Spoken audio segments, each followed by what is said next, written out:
मैं आभार प्रकट करता हूं और माननीय राष्ट्रपति महोदय जी के अभिभाषण पर बोलने के लिए खड़ा हूं। एक कहावत है हम लोग के बिहार में, सूप बाजत बाजत चलनियों बाजा, भाग गए वो। और हमाम में सब नंगे, हट डाल पर उल्लू बैठा, अंजामे गुलिस्ता क्या होगा। इन लोगों के कैरेक्टर को अभी हम बोलेंगे नहीं, वो चले गए। तो इन लोगों को हम इतना से जानते हैं, क्या क्या बोलते हैं ये, क्या क्या करते हैं झारखंड में, और कहाँ इनका ननिहाल खानदान सब। हमको बोलना नहीं चाहिए। महोदय, हम शुरू करते हैं। बार बार चर्चा होती है बिहार की। प्रधानमंत्री जब से आए, अभी परसों प्रधानमंत्री जी ने कमला नगर में बोला कि हम इमरजेंसी में यहीं रहते थे और जमुना का पानी हम पीते हैं डेली। आप रिकॉर्ड उठा के परसों के स्पीच का सुनिए कि हम जमुना का पानी पीते हैं, हम कमला नगर में ही रहते थे। प्रधानमंत्री जी हमारे कहाँ कहाँ रहते थे, कहाँ नहीं रहते थे, हमको आज तक समझ में नहीं आई कि गुजरात, जो गांधी और पटेल के गुजरात, जो मोहब्बत की नगरी और लोकतांत्रिक व्यवस्था में वसुधैव कुटुंबकम और मानवता के लिए जो प्रतीक थे, आज वो गुजरात गांधी से हटा करके, पटेल से हटाकर उनको नाथूराम गोडसे और नए गुजरात की परिभाषा से परिभाषित की गई। शुरुआत किया गया और जब आए तो उन्होंने काला धन, जाली नोट, 15 लाख रुपया से शुरू की, 2 करोड़ नौकरी, नोटबंदी, जीएसटी। आप उठा करके देख लें, एक भी वादे पर दोबारा, इतना प्रधानमंत्री की नोटबंदी सबसे अहम घोषणा थी, आज तक दोबारा चर्चा इस सदन में नहीं हुई कि नोटबंदी से किनको बेनिफिट मिला, किनको नहीं मिला, नोटबंदी से देश और किसान और महिलाओं की कितनी क्षति हुई, व्यापारियों की कितनी क्षति हुई और मजदूरों के हालात क्या हुए। अध्यक्ष महोदय, जीएसटी के को आप उठा के देख लीजिए, हर व्यक्ति के जेब से पेन, कलम, दवात, पेंसिल, चाय पत्ती, नमक, तेल, सब्जी, दाल, साड़ी, चप्पल, सब चीज पर 3 गुना जीएसटी। ये पैसा मिडिल क्लास के नीचे से लिया जा रहा है। पूरे देश में मिडिल क्लास के पास पैसे नहीं बचे, ना तो नोटबंदी के बाद और ना इतने करे जीएसटी लागू होने के बाद। तो नोटबंदी और जीएसटी को आधार कहा था। लोग कहते हैं हंडी के एक चावल से पता चलती है कि चावल पक गई। अब प्रधानमंत्री जी तिबारा आ गए, 3 बार देश के लोगों ने इन्हें बनाया। हम आपसे कहना चाहेंगे कि अभी जो कुंभ की बात है, प्रधानमंत्री जी हमारे हिंदू के सबसे बड़े, सनातन के विचारधारा कहते हैं कि मैं सबसे बड़ा हूं। मैं एक बाबा का नाम नहीं लूंगा लेकिन कोट करता हूं। उन्होंने कहा कि जो जो लोग मरे हैं वो मोक्ष चलेगा। तो मैं चाहता हूं कि लगभग बाबा और नागा, जो नेता वहां जाते हैं और जो बड़े पैसे वाला, उनको भी डुबकी लगा के मर जाना चाहिए ताकि इन लोगों का कल्याण हो जाए। ये मोक्ष पे चले जाए। भैया सुनिए, मोक्ष में चले जाएं। बाबा लोग वो बोलते हैं कि बाबा ने कहा कि मोक्ष में चले गए, तो मैं चाह रहा हूं कि ऐसे बाबाओं को मोक्ष में चला जाना चाहिए।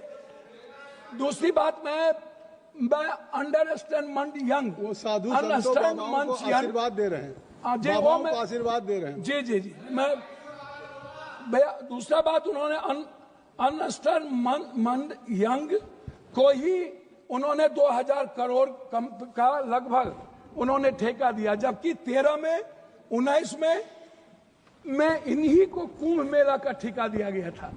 4 लोग लगे, सारे मैनेजमेंट, टेक्निकल मैनेजमेंट से लेकर के सारे चीज इन्हीं को था। ये कौन है, इन पर क्या इंक्वायरी होगी? अध्यक्ष महोदय 487 करोड़ का बजट हुआ करता था नेहरू जी के समय, और अब 10,000 करोड़ का बजट है सिर्फ एक कुंभ मेला का। जब नेहरू जी के समय कुंभ में लोग मरे थे तो गिनती थी। जब दुनिया में सोशल मीडिया, इतने बड़े मीडिया प्लेटफॉर्म पे इतना बड़ा बड़ा हमारा मीडिया है, सब कुछ है, एक बार गिनती नहीं हुई, जबकि 600 से लगभग लोगों का कहना है, वहां आंखों देखे, मेरा नहीं कहना है, कि 300 और 600 के लगभग लोगों की लाशें गई और उसको हिंदू रीति से नहीं जलाया गया। क्या हमारे संस्कार इतने गिर गए कि हम हिंदू रीति से उसके लाश को भी नहीं जलाए? इस जानकारी का कोई आधार है? अब मैं दूसरी बात नहीं करूंगा। पप्पू जी, मैं दूसरी बात, अगर इस पार्लियामेंट से कहेंगे इतनी बड़ी संख्या, मैं इस जानकारी का आधार देंगे या आप ये कह देंगे आधार ही के रूप में 300 और 600 पर गए? नहीं है। मैं क्या कहता, तो आप हमारे संरक्षक है, गार्जियन है, मैं अपनी बात उनके द्वारा कह रहा हूं। दूसरी बात, महोदय राष्ट्रपति भाषण में रोजगार की, नौकरी की, बीपीएससी का, यूपीएससी का, एसएससी का, नीट का, जो लगातार हमारे नेता राहुल गांधी इस सवाल को लेके बोलते रहे। बीपीएससी में हमारे बिहार के बच्चों को मारा गया, लगातार धरना पे हैं, हम कोर्ट गए, लगभग पेपर क्वेश्चन लीक आउट होता है इस देश में। क्या कभी किसी पेपर, क्या कभी मिडिल क्लास या ओबीसी या ईबीसी का बेटा अब कभी नौकरी कर पाएगा?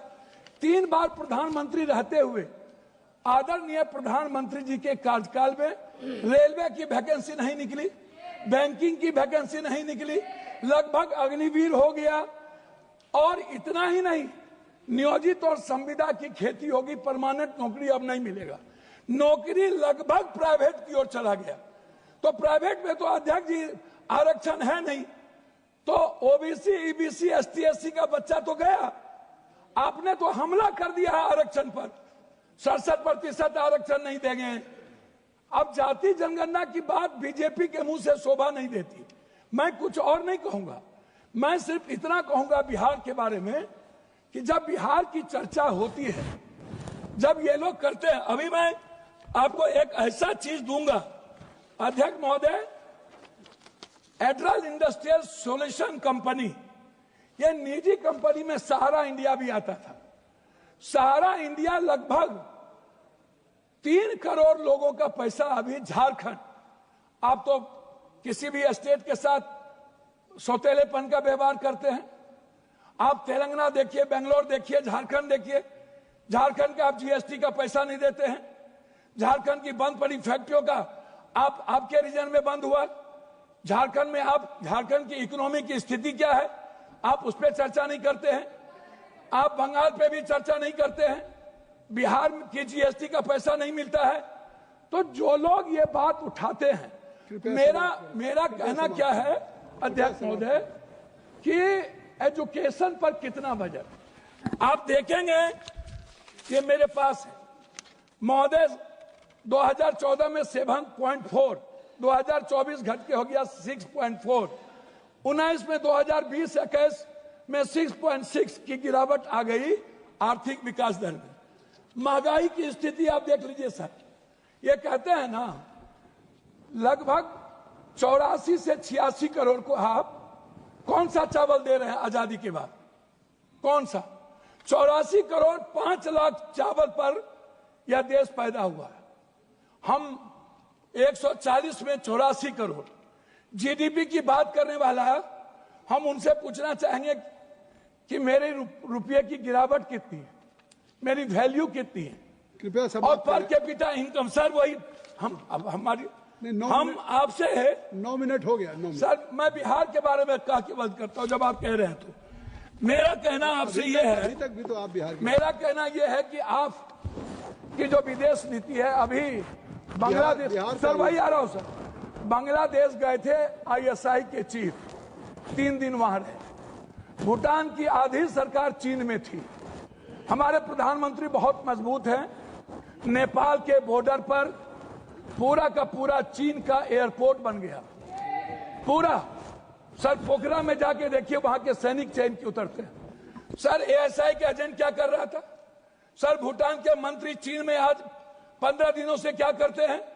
बांग्लादेश दुश्मन, नेपाल दुश्मन, पाकिस्तान दुश्मन, वियतनाम दुश्मन, वियतनाम चला गया, ताइवान चला गया, चीन हमारा दुश्मन, सबसे बड़ा दुश्मन चीन। अब कंक्लूड करें सर, कंक्लूड करें प्लीज कंक्लूड। हम सर बिहार के बारे में सिर्फ आएंगे। सर मेरा आग्रह है 2 मिनट सर, 1 मिनट कि बिहार में क्या मिला। सर हम भीख मांगा क्या गया नहीं बिहार मिला? के द्वारा, क्या नहीं मिला? सर मेरी बात सुनिए ना, विशेष राज नहीं मिला, विशेष पैकेज नहीं मिला, बंद पड़े फैक्ट्री, डालमिया नगर से शुरू करता हूं, चीनी मिल, पेपर मिल, दालचीनी मिल, सिल्क मिल, बंदूक फैक्ट्री, आप उठाइए, आप उठा करके देखिए, सिल्क मिल, जूट मिल। सर मेरे यहां बनमनखी में चीनी मिल बंद हो गया। जब फैक्ट्रियां नहीं रहेगी, जब फूड प्रोसेसिंग पर हम फैक्ट्रियां नहीं देंगे, जब हम मछली उत्पादन को फैक्ट्रियां, बार बार चर्चा होती है। सर मैं बात को खत्म कर रहा हूं, मैं अपने क्षेत्र की बात करूं। सर मैंने अपने क्षेत्र में मैंने कहा कि हमारा जो बॉर्डर है बांग्लादेश नेपाल, इस इलाके में एक एम्स मैंने पूर्णिया के लिए मैंने डिमांड किया। मैं सभी जगह सब स्टेट में 2-3 हाई कोर्ट बेंच है, लेकिन मैंने आग्रह किया कि हाई कोर्ट बेंच हमको कम से कम पूर्णिया में। सर 1 मिनट करेंगे श्री के सर, एक मिनट श्री के सर, 1 मिनट। अपनी बात हमने मांगा हमको हाई कोर्ट बेंच दिया जाए। सर हाई कोर्ट बेंच अभी तक आ गई आपकी बात। सर 1 मिनट सर, 1 आपकी मिनट। बात हमने IIT की बात हमने की सर पूर्णिया के लिए। सर 1 मिनट, हम पूर्णिया में आप कहते हैं मखान बोर्ड, मैं कहता हूं सर दुनिया का 94% कोशिश सीमांचल मिथिलांचल में होता है, तो बोर्ड गठन से नहीं होगा सर, हमारी प्रोडक्ट से हमारा सर उत्पादन की बात मैं कर रहा हूँ, कर रहा हूँ सर हाफ मिनट मिला, हाफ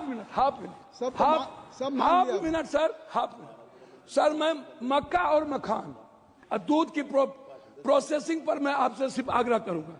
हमारा इलाका सबसे गरीब है, सबसे ज्यादा पलायन है। सर मैं एक डिमांड करता हूं आपके द्वारा कि हमें पूर्वांचल के लिए एक मंत्रालय का यहां से गठन हो, जो हमारे पूर्वांचल का विकास नियमित हो। दिल्ली में पूर्वांचल के लोग आते हैं, वो बहुत परेशान हैं। मेरा आग्रह है कि पूर्वांचल मंत्रिमंडल का गठन और वहां से विकास हो। धन्यवाद सर।